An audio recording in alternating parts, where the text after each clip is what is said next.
Every day I read such nonsense on social media about these vaccines from ignorant, ill-informed people. Opening yourself up to litigation if you start to discriminate against your employees and mandate vaccinations. Okay, but why?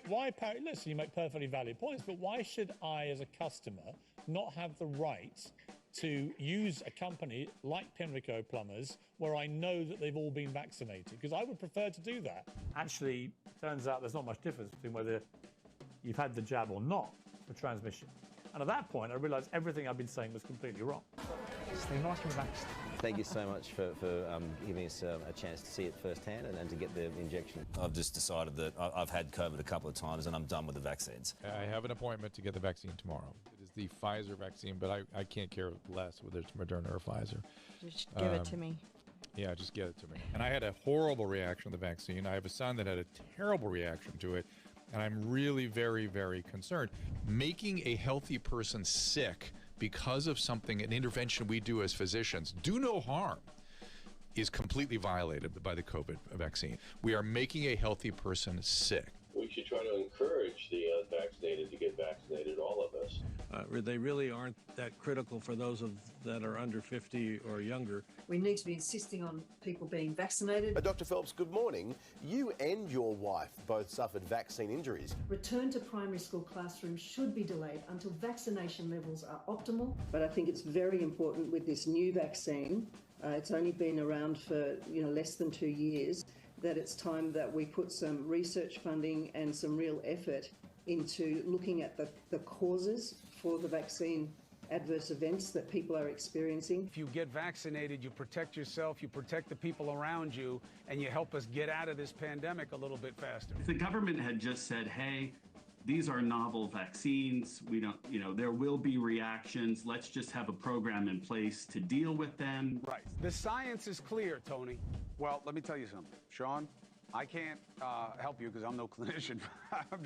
I'm sick myself. The messaging should be, get a vaccine because it's good for you to do it.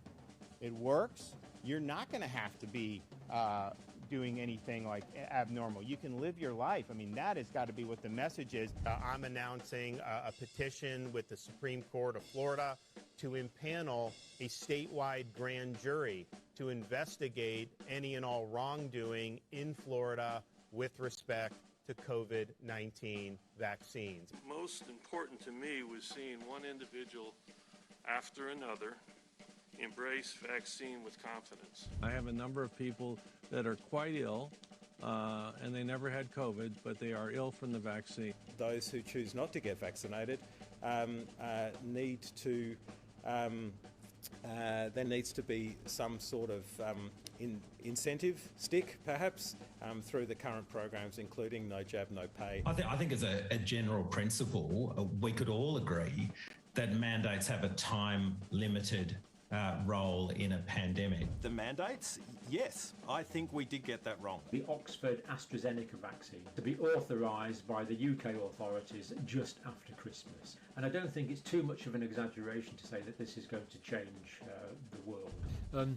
Oxford AstraZeneca vaccine has been branded as defective. What is happening now with the COVID vaccines, as an example, indicative of this new culture of cover-up and secrecy. Fortunately for this country, the procurement and rollout of the vaccine has been such an excellent job. Can we please have a statement now from the government suspending these experimental mRNA vaccines before any more death and harm is done to our population?